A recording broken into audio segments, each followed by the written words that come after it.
Guys, online dating is like trying to find water in a desert for men and supermarket shopping for women. In this I'm not gonna lie, that was a flawless analogy. Truly amazing. Great. Perfect.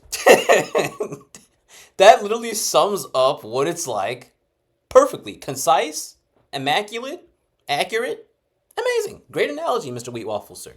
this video, I'm going to show you the results of a Tinder experiment of an average, maybe even above average guy.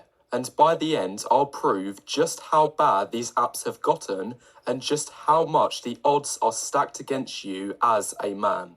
Anyway, this is our Tinder is completely about like superficial crap. Your bio, like, yeah, it helps, but it's not that important. It's almost entirely about looks. It's pretty much just trying to like catfish the other person. Like, who can catfish the other person better? That's really what all these dating apps are when it comes down to it. But specifically Tinder, it is literally the most superficial app on the face of the earth. Like, I'd say it's more superficial than Instagram because it's literally just swiping. Oh, yep, that person's not attractive enough. That person's not attractive enough. Oh, this person's like tall or whatever. It's such a toxic app. It's really just awful. our male subject, and here's a few more photos. To give a little bit of background, this man is actually an article writer who I've been chatting to on Instagram recently, and he's made a kind allowance for me to use the data he's collected off his own Tinder profile for this video.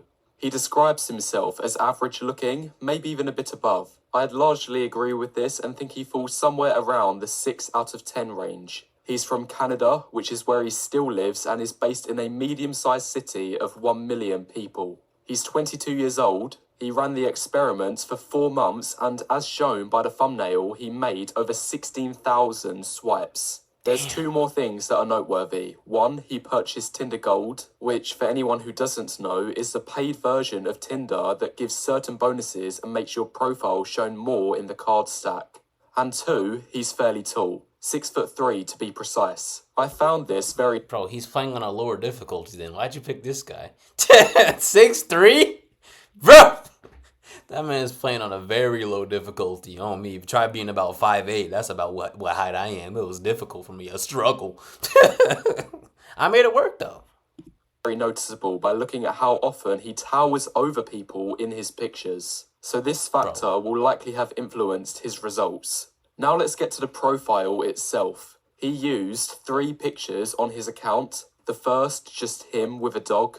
The second, a holiday picture in front of what I believe to be a frozen waterfall. And lastly, just a basic photo sitting down with a clear view of his face. As for the bio, real basic. The name of his university, which I can't say in the video. His height, of course, because why wouldn't you if you're 6'3"? And then just a few hobbies he takes part in, like snowboarding and hiking. Last 2 things, his age preferences were set from 18 to 25, and his maximal allowable range was set to the max of 100 kilometers. So, without wasting any more time, now let's get to the actual results. Again, over the course of 4 months, he swiped a grand total of 16,000 times. Of these 16,000, he swiped right or liked a little under 8,000, which means he swiped left or disliked roughly the same amount, giving a like rate of 47.3%. Pretty much half and half. Now, for the nearly 8,000 women... Also, here's some advice for if you ever use a dating app. Do not swipe on everyone.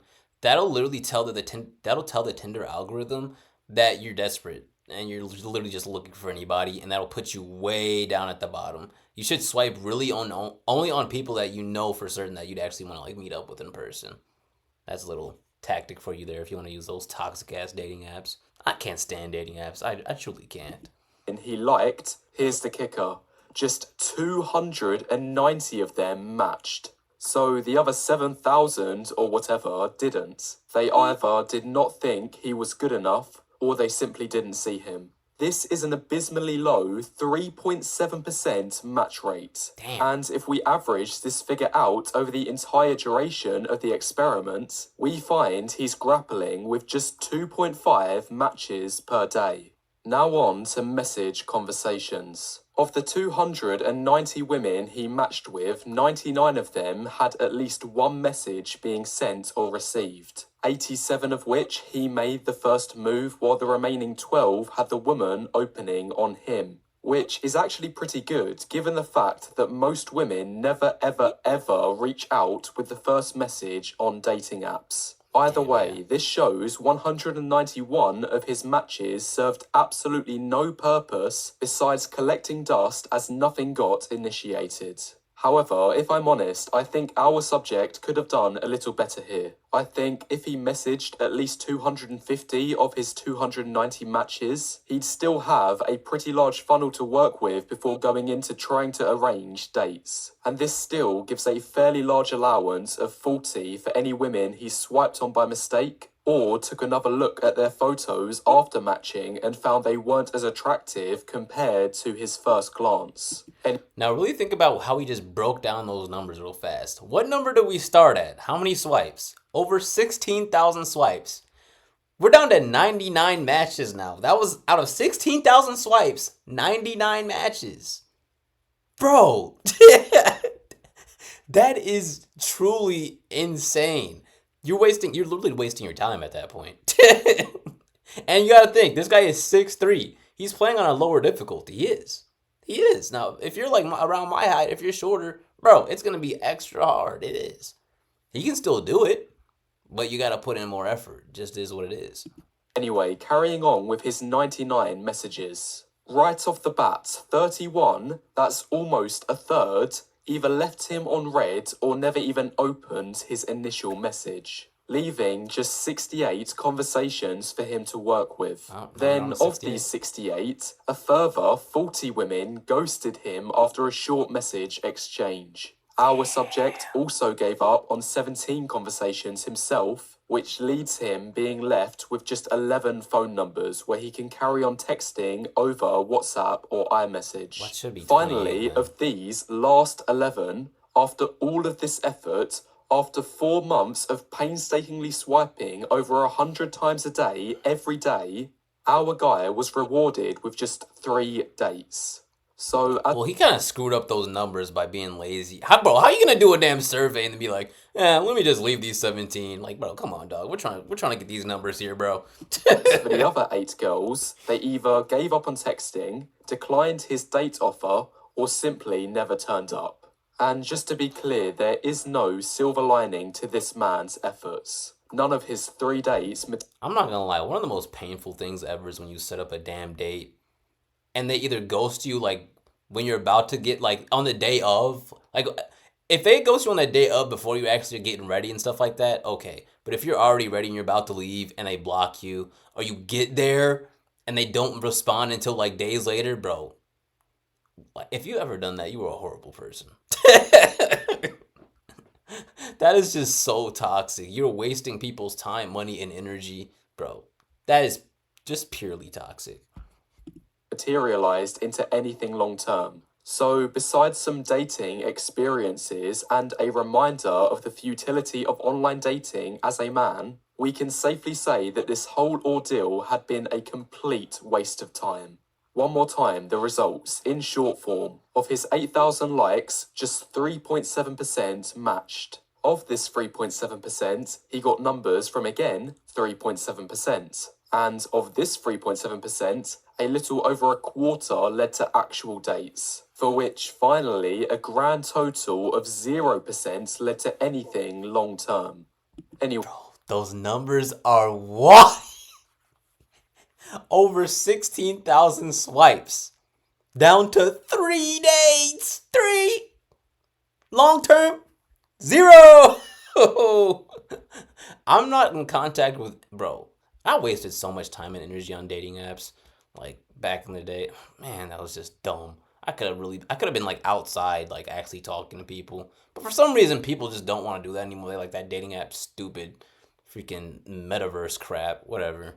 Now that's me being like a young old head. So, but yeah, like it's just straight up a waste of time. I completely lost my train of thought. That's the experiment, and now, for the remainder of the video, I'm going to be analysing these results and telling you what the key takeaways should be. But before I do that, if you appreciate the time it's taken to prepare this data and explain it in an easily digestible way, then now is a good time to press the like button and leave any thoughts you have in the comments below so far, as it helps the YouTube algorithm.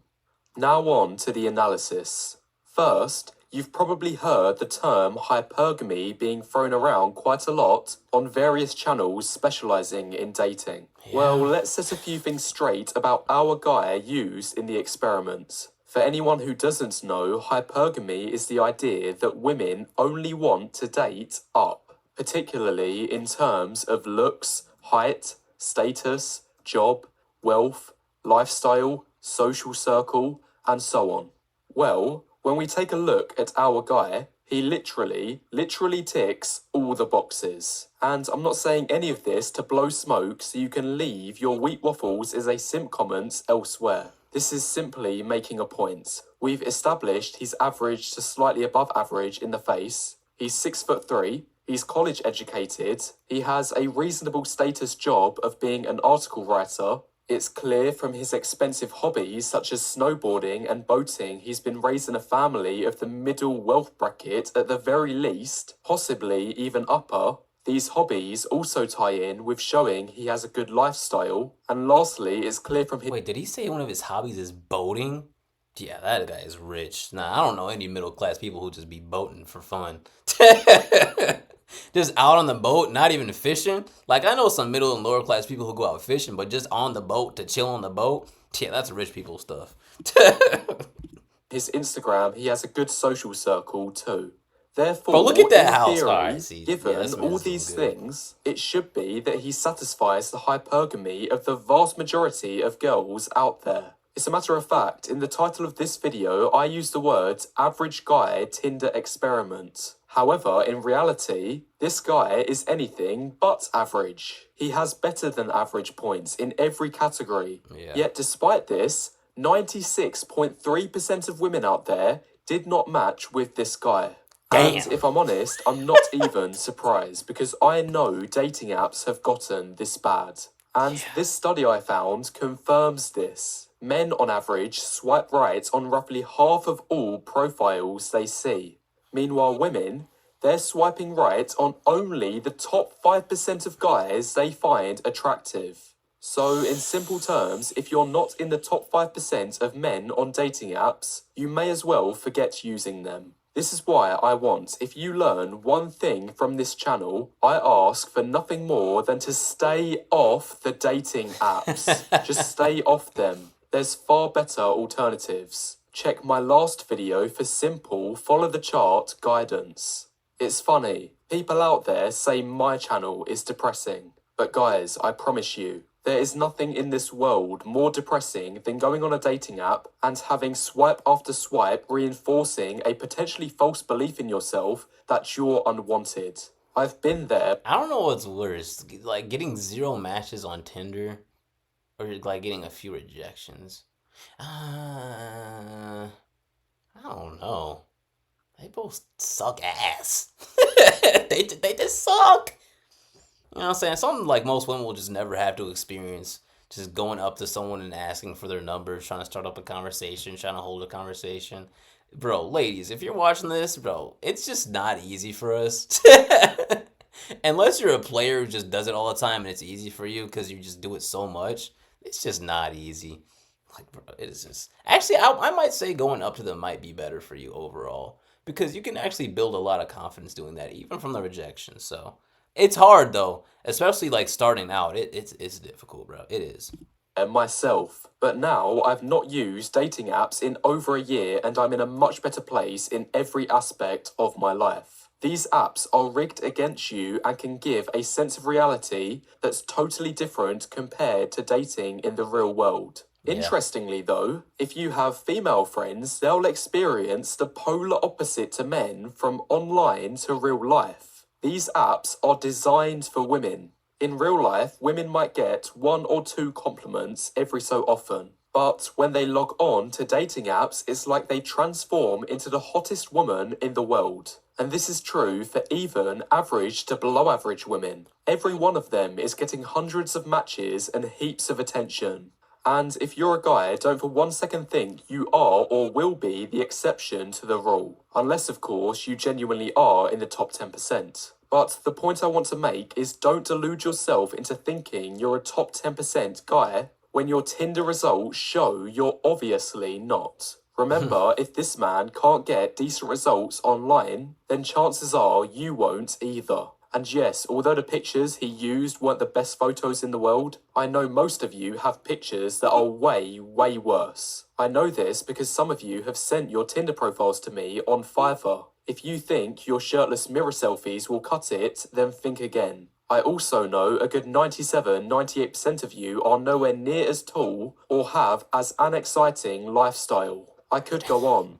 To put it in as simple terms as possible in this last point, here on your screen is a basic cost-benefit analysis chart summarizing the outcomes if you decide to try your luck at dating apps as an average guy. Starting with the positives, you'll get some text game experience, some first date experiences too if you're lucky. You'll build a very thick skin as you learn to tolerate the endless flakes and ghosting. Lastly, Yeah. dating apps may give you hope as you think you're Bro, dating apps has made ghosting such a big problem. Oh my goodness. Even the people that you meet in real life might just randomly ghost you out of nowhere like you aren't a real freaking person. It's so crazy, dude. Because people are so used to just seeing, like, just being on the internet all damn day. They don't see that. Some people are like, bro, everyone's a real, well, I'm not going to say everyone's a real person. There might be some, like, legitimate NPCs out here, but. But it's like, bro, you can't treat people like they're just like all NPCs, if that makes sense. Like people act like people just don't have emotions and feelings and stuff like that, and they just ghost them and treat them like crap. And it's just like you just can't be doing that all the damn time, bro. So people just do not care with that ghosting stuff. Especially if you actually meet someone in real life. Like if it's over the internet, you don't see their face. It's quote unquote not real, quote unquote. But it's like if you know someone in real life and you ghost them, that's not cool. edging closer to the relationship of your dreams. Now for the negatives, or what I like to call reality. First and foremost, it'll be a huge waste of time. These apps are almost as bad of a time sink as watching TikTok or being addicted to video games. These apps will also Yeah, I've definitely dealt with both those addictions. I'm trying to break the first one right now. I'm not gonna lie. I'll be on TikTok 24/7. But that's because I create so much damn content on there. So it's man. TikTok still, bro. I'm still mad at TikTok. Bro, they've been doing me dirty recently. decimate your self esteem as you face rejection after rejection, I'd like to point out that Tinder was originally designed to be like a slot machine, rewarding you with dopamine each time you get a match. And we all know how destructive these machines can be. Yeah. They will also cost you a lot of money if you buy Tinder Premium. This is an important point. I guarantee you 100 times out of 100. Paying $30 a month for a gym membership will always bring better long-term gains than paying the same amount for Tinder Premium. On Yep. top of this, Tinder may also cost you more money if you're one of the lucky few to actually get dates. And finally, this is ignoring potentially the biggest negative of all, which is the opportunity cost. With regard to time, think of the million other things you could be doing in your life that are 10 times better than swiping on dating apps. Even if you do cold approach, it'll give a far better rate of return, and at the very least, you'll conquer approach anxiety and be able to develop your social skills. Anyway, that's the video, guys. I hope this has served as a good reminder for why you should stay off the dating apps. If you've enjoyed this Cold approaching. I don't suggest cold approaching. You take so many rejections. It's just stressful. I suggest what's known as, like, I guess, hot approaching. So someone's like pretty much a girl's checking you out, or like she seems like she's open to like some sort of conversation or something like that. If there's a girl just like getting her damn coffee at Starbucks and looks like she doesn't want to be bothered, don't approach her even if you think she's attractive. It's just not worth it. Odds are it's gonna be a rejection. Like hot approaching is what you should do. Like if they're giving you quote unquote choosing signals or whatever the hell they call it now, if they look like they're approachable or easy to talk to, then you go ahead and talk to them. But cold approaching is something you do like I don't know. If you see like I don't know, like a 10 out of 10 or some crap, and it's like, all right, I'm gonna just take this opportunity. I'm just I'm gonna just go ahead and shoot my shot. Yeah, that video was really good though. Stay off those damn dating apps. Unless you take immaculate pictures. If you know someone who's like a photographer or something like that, and you're in really good shape, you got a lot of stuff going for yourself, then you could probably thrive a lot on like apps like Tinder. But if you're like an average dude, it's just not worth it, bro. It's really just not. Uh, but yeah, I hope you all like this video. Let me know if you want me to react to something like this again, or like do an analysis or whatever. Oh, definitely let me know in the comments what you want me to react to or watch next. I'll literally like if you put in a name, I'll like copy and paste it and I'll react to it. So I hope you all like this video. I'm out.